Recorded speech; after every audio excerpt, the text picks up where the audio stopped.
Monsieur, Moi, j'ai le chiffre de 2% pour l'instant. Monsieur, et on verra. je vous dis que 100%, je le répéterai autant de fois qu'il est nécessaire. D'accord, 100%. 100% de la viande abattue en Île-de-France. Vous avez dit distribuée dimanche à Lille. Vous avez dit distribuée en Île-de-France, c'est pas pareil. 100% de la viande distribuée est suspecte, puisque je ne sais pas, ni vous, laquelle est halal et laquelle ne l'est pas. Il y a 200 000 tonnes de viande qui sont consommées en Île-de-France. Et il y a, sur ces 200 000, il y en a 2% et demi qui sont de la viande cachère et de la viande halal. 2% et demi. Est-ce que vraiment ça vaut le coup de faire une polémique pour cela? Premier sujet de préoccupation, de discussion des Français, je parle sous votre contrôle, c'est cette question de la viande halal. Vous voulez consommer de la viande halal, vous y avez le droit. Vous voulez consommer de la viande cachère, vous y avez le droit. Mais vous voulez consommer de la viande qui n'est ni halal ni le cachère, vous y avez le droit quand même.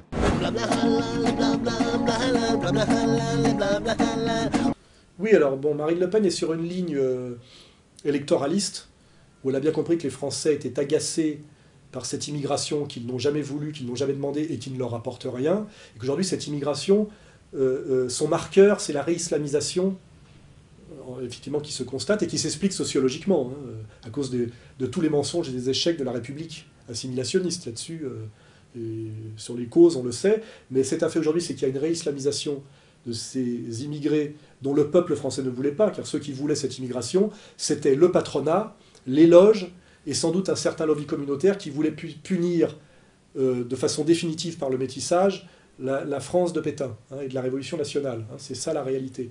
Et Marine Le Pen, qui est électoraliste et qui incarne, je dirais, le peuple français au sens, je dirais, de souche, effectivement, n'a pas le positionnement qui est le mien, qui est plus subtil, moins électoraliste et plus moral que politique, qui est la main tendue aux musulmans. Voilà. Donc, effectivement, elle montre du doigt la question du halal. Elle fait découvrir quelque chose qui est une réalité, sur lequel tous les autres ont menti, c'est que la moitié au moins de la viande que consomment les Français est halal à leur insu, ce qui est absolument pas normal. Mais le problème, après, c'est là, on est dans un billard à trois bandes. C'est qu'à un moment donné, après que la droite UMP ait menti sur le sujet, en disant que Marine délirait, en fait, les études sont venues à sa rescousse pour dire qu'elle avait raison sur le sujet, elle ne s'était pas embarquée sans biscuit, et d'un seul coup, Sarkozy courant derrière Marine Le Pen sur le plan électoral, comme il avait roulé les électeurs de Le Pen pour se faire élire en 2007, par la voix de Fillon, dit effectivement le problème de l'abattage confessionnel rétrograde, et il associe le halal et le kasher. Les religions devraient réfléchir au maintien de traditions qui n'ont plus grand-chose à voir avec l'état aujourd'hui de la science, l'état de la technologie, les problèmes de santé. Il y a des traditions qui sont des traditions ancestrales qui correspondent plus à grand-chose alors qu'elles correspondaient dans le passé à des problèmes d'hygiène. Et dès lors qu'il associe le halal au kasher, ce qui passait très bien, d'un seul coup, on a convocation à la commandanture, c'est-à-dire le rabbin Bernheim vient voir Fillon et lui remonte les bretelles. En recevant aujourd'hui les représentants du culte juif, François Fillon a clairement joué l'apaisement. Il a réexpliqué de façon très claire qu'il n'était pas question de remettre en cause l'abattage rituel en France. Il s'est défendu d'avoir voulu nous blesser, il s'est défendu d'avoir voulu viser la religion et la communauté juive, là-dessus il a été très clair. Et là on découvre quelque chose que je vais dire moi, que personne n'a le courage de dire, c'est qu'en réalité, et sur le plan rituel et sur le plan du commerce, le halal, c'est le kasher. Car il faut bien savoir que, comment dirais-je, le kasher est halal, mais que le halal n'est pas kasher. Et qu'en réalité, tout le commerce du halal est kasher. Et kasher au sens de à qui appartient le commerce du halal. Vous chercherez les noms, on va les produire. Monsieur Herzog, Monsieur Naouri, Monsieur Lévy-Lambert. Donc en réalité, le commerce du halal, qui est un énorme commerce, est dans les mains de la communauté qui a tellement souffert et qu'on ne peut pas nommer. Mais voilà. Donc à un moment donné, quand on attaque le halal, qui veut dire attaquer le communautarisme musulman, les sionistes sont contents parce que ça désigne le bouc émissaire, mais à un moment donné, c'est là où il y a ces contradictions internes à la communauté. C'est que vous voyez, quand on dit qu'il va falloir respecter la loi française sur l'abattage, d'un seul coup, les fils se touchent, parce qu'on touche au business juif du halal. Et là, d'un seul coup, bing, on doit plus en parler, parce que finalement, c'est le kasher et le business kasher. Donc, il faut bien comprendre que si on a pu déroger aux lois républicaines et que finalement les Français se retrouvent à consommer à 50% de la viande halal et cachère sans le savoir, c'est pas à cause du lobby musulman qui est inexistant. Hein.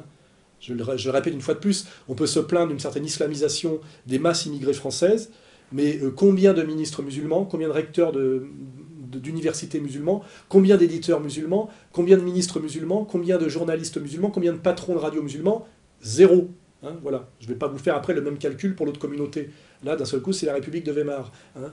Et donc, pour ceux qui n'aiment pas le halal, hein, et qui votent, je ne sais pas, qui vont sur F de souche parce qu'ils estiment que comment dirais-je, on a droit à la traçabilité, ce qui est une réalité, et on n'est pas obligé de bouffer de la viande confessionnelle en France quand on n'est pas de cette culture-là, qu'ils sachent bien que si ça a été possible, c'est parce que c'est un commerce cachère, voilà. Et que sans doute que c'est comme ça que tous les passe-droits ont lieu et qu'on a dérogé à toutes les règles sanitaires, etc., etc. Et que finalement tout ça est toujours du billard à trois bandes, hein, c'est compliqué. Et c'est intéressant d'un point de vue, je dirais, pédagogique, même s'il n'y a pas de conclusion politique immédiate à en tirer. Voilà. Mais c'est ça la réalité de l'affaire. Voilà. Le halal, c'est le kasher. Voilà. L'incident avec François Fillon est donc clos, mais les représentants de la communauté juive restent en alerte sur un point qu'ils ont abordé plus tard dans l'après-midi avec Claude Guéant cette fois-ci. Ils ont réaffirmé leur désaccord à l'étiquetage de la viande cachère proposé par Nicolas Sarkozy. Le fait de stigmatiser une communauté religieuse en étiquetant sa viande signifie en fait que ce sont les plus pauvres qui payeront, parce que la viande sera plus chère, dès lors qu'elle est étiquetée, elle est stigmatisée, donc elle est plus chère.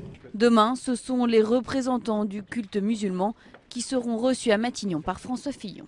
Nous allons mettre en place une commission théologique pour observer si la pensée religieuse de l'islam n'a pas donné un certain nombre de possibilités d'avancer. Il y a les textes, il y a les traditions, il y a les données théologiques classiques, mais est-ce que les savants de l'islam n'ont pas considéré ou n'ont pas pris un certain nombre de positions que nous voulons connaître?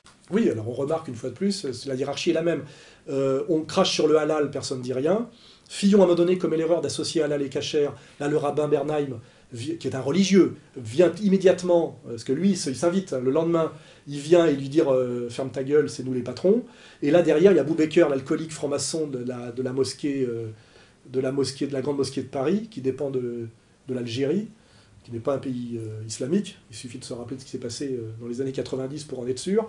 Et effectivement, vient voilà, en bon soumis, signer là où on lui dit de signer. Donc on a bien la hiérarchie, hein, la fausse République française, les patrons qui convoquent et qui décident à un moment donné si on continue à taper sur les musulmans ou pas, parce que leur taper sur la gueule c'est bon pour Israël, mais trop leur taper sur la gueule à travers l'Israël c'est mauvais pour le business.